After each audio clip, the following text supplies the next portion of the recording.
আসসালামু আলাইকুম, স্বাগতম ব্রেকিং পয়েন্ট সংবাদে। আমি মোহাম্মদ রায়হান আজকের সব আন্তর্জাতিক খবর নিয়ে হাজির হয়েছি। শুরুতেই জানিয়ে দিব সংবাদ শিরোনাম, তারপর বিস্তারিত। পরপর বিস্ফোরণে কেঁপে উঠল ভেনিজুয়েলার রাজধানী কারাকাস। ইরানে বিক্ষোভ ও সহিংসতায় নিহতের সংখ্যা বেড়ে ১৭। ইউক্রেনের ড্রোন হামলায় নিহত ১, Russia. Make Iran great again টুপি হাতে ট্রাম্প, ইরানে নতুন হামলার শঙ্কা। হামলা পাল্টা হামলা চলমান, নাগরিকদের দীর্ঘ যুদ্ধের জন্য প্রস্তুত করছে ইসরায়েল।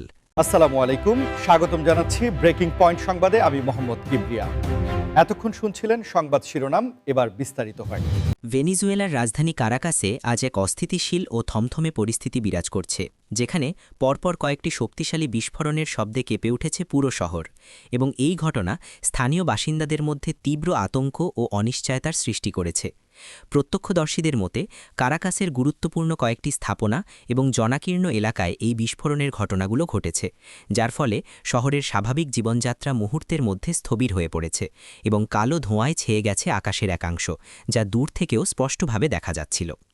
যদিও এখনও পর্যন্ত এই বিস্ফোরণের মূল কারণ সম্পর্কে সরকারিভাবে কোনো সুনির্দিষ্ট তথ্য বা নিশ্চিতকরণ পাওয়া যায়নি, তবে প্রাথমিক তদন্ত এবং স্থানীয় গণমাধ্যমের খবর অনুযায়ী এটি কোনো যান্ত্রিক ত্রুটি নাকি পরিকল্পিত নাশকতা তা খতিয়ে দেখার জন্য উচ্চ পর্যায়ের তদন্ত কমিটি গঠন করা হয়েছে। ভেনিজুয়েলার বর্তমান রাজনৈতিক ও অর্থনৈতিক প্রেক্ষাপট এমনিতেই নড়বড়ে।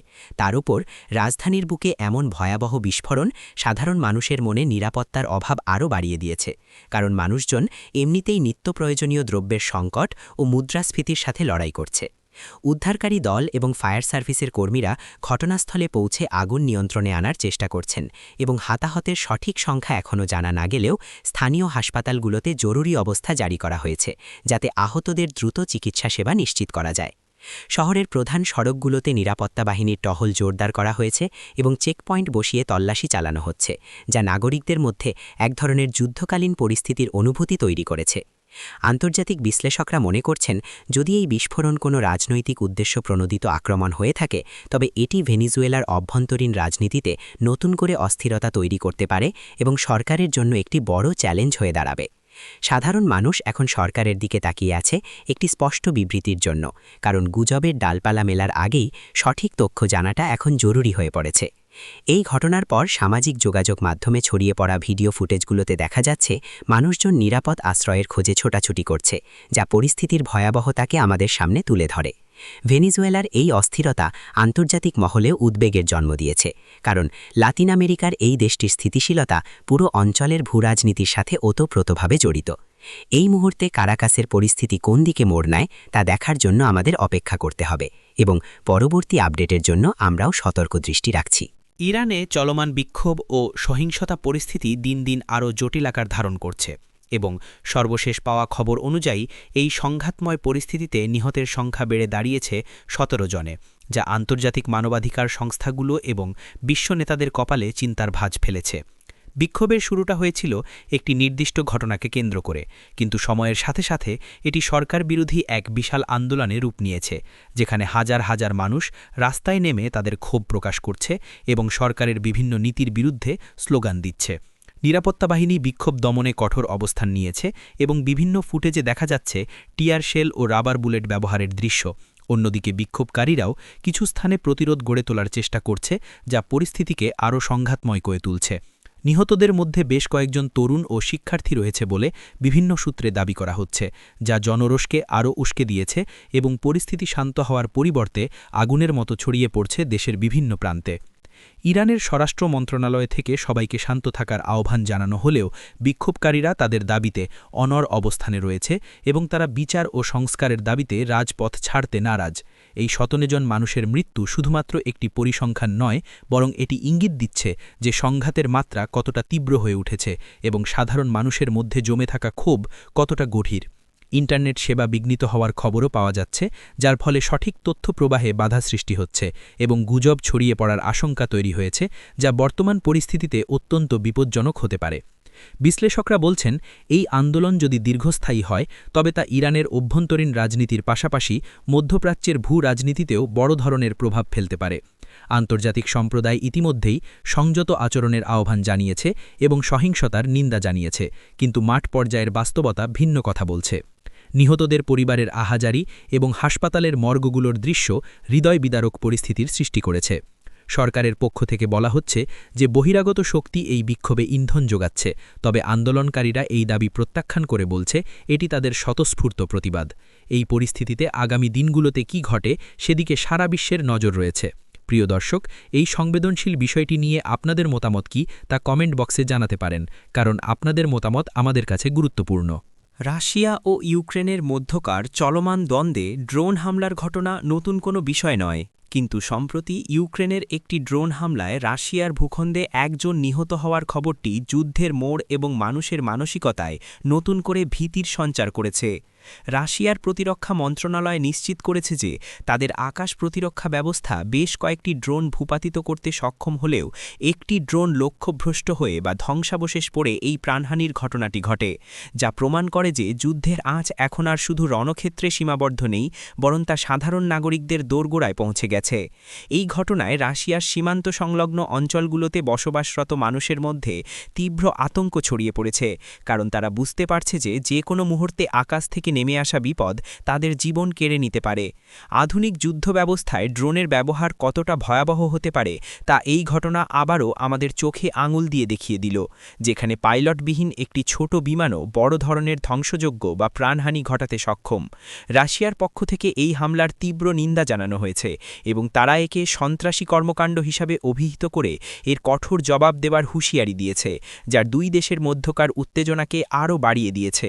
অন্যদিকে ইউক্রেন তাদের আত্মরক্ষার অধিকার হিসাবে রাশিয়ার সামরিক ও কৌশলগত স্থাপনাগুলোকে লক্ষ্যবস্তু করার কথা বলে আসছে, কিন্তু যখন বেসামরিক নাগরিকের মৃত্যু ঘটে তখন যুদ্ধের নৈতিকতা নিয়ে প্রশ্ন ওঠা স্বাভাবিক।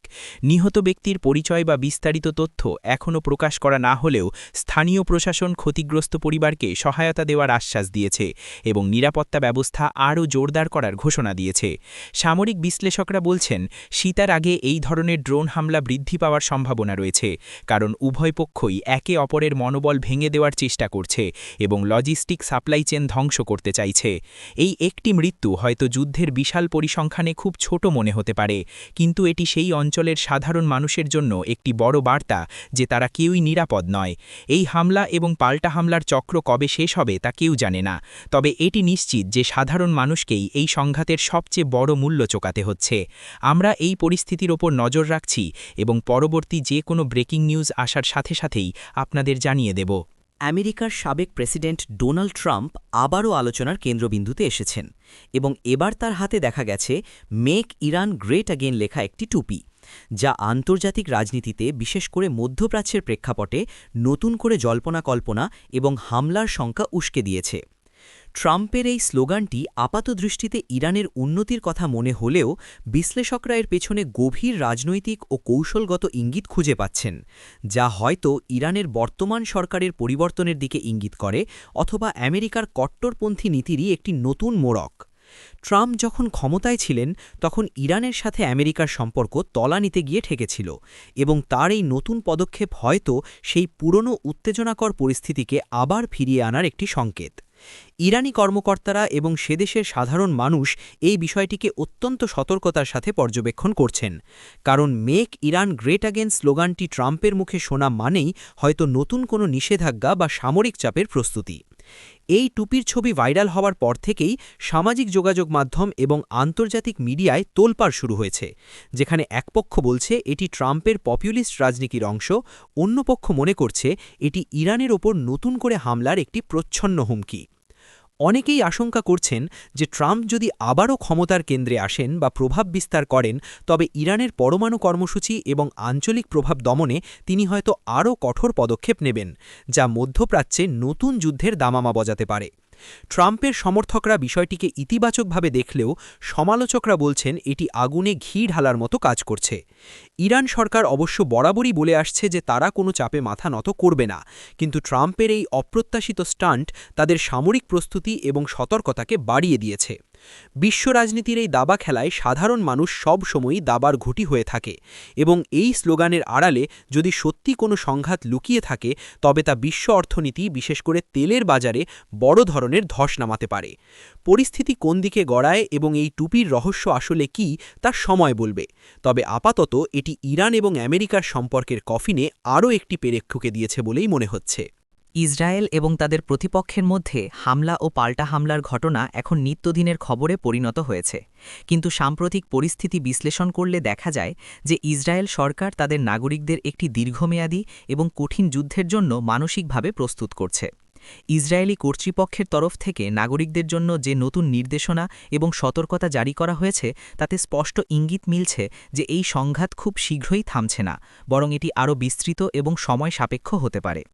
নাগরিকদের বাংকার বা নিরাপদ আশ্রয়ে দীর্ঘ সময় থাকার জন্য প্রয়োজনীয় রসদ, পানি এবং জরুরি ঔষধ মজুত করার পরামর্শ দেওয়া হয়েছে, যা সাধারণ মানুষের মনে এক গভীর উদ্বেগের সৃষ্টি করেছে। যুদ্ধের এই দীর্ঘসূত্রিতা শুধুমাত্র সামরিক বাহিনীর জন্যই চ্যালেঞ্জিং নয়, বরং এটি দেশের অর্থনীতি, শিক্ষা ব্যবস্থা এবং সাধারণ মানুষের মানসিক স্বাস্থ্যের ওপরও মারাত্মক প্রভাব ফেলছে। প্রতিনিয়ত সাইরেনের শব্দে ঘুম ভাঙা এবং আকাশের দিকে তাকিয়ে দিন কাটানো এখন সেখানকার মানুষের রুটিন হয়ে দাঁড়িয়েছে। ইসরায়েলি নেতারা তাদের বক্তব্যে স্পষ্ট করেছেন যে লক্ষ্য অর্জন না হওয়া পর্যন্ত তারা পিছু হটবে না। অন্যদিকে তাদের প্রতিপক্ষ সমানতালে জবাব দিয়ে যাচ্ছে, যার ফলে মাঝখানে আটকে পড়া বেসামরিক নাগরিকদের জীবন দুর্বিষহ হয়ে উঠছে। সামরিক বিশ্লেষকরা বলছেন এই দীর্ঘযুদ্ধের প্রস্তুতি মানে হল স্থল, আকাশ এবং নৌ সব পথেই সংঘাত আরও বাড়তে পারে এবং এর প্রভাব পুরো মধ্যপ্রাচ্যে ছড়িয়ে পড়তে পারে। আন্তর্জাতিক সম্প্রদায়ের পক্ষ থেকে যুদ্ধবিরতির জন্য বারবার আহ্বান জানানো হলেও মাঠ পর্যায়ের বাস্তবতা ভিন্ন কথা বলছে এবং উভয় পক্ষই তাদের অবস্থানে অনড় রয়েছে। এই দীর্ঘযুদ্ধের প্রস্তুতি মানে হল আরও বেশি প্রাণহানি, আরও বেশি ধ্বংসযজ্ঞ এবং মানবিক সংকটের তীব্রতা বৃদ্ধি। আমরা দেখছি যে শহরের পর শহর জনশূন্য হয়ে যাচ্ছে এবং মানুষ নিরাপদ আশ্রয়ের খোঁজে দিকবিক ছুটছে। যুদ্ধের এই করুণ চিত্র আমাদের মনে করিয়ে দেয় যে শান্তির চেয়ে মূল্যবান আর কিছু নেই। ইসরায়েলের নাগরিকদের এই প্রস্তুতির খবর বিশ্ববাসীকেও সতর্ক করছে যে আমরা হয়তো আধুনিক ইতিহাসের অন্যতম দীর্ঘ এবং জটিল সংঘাতের সাক্ষী হতে যাচ্ছি।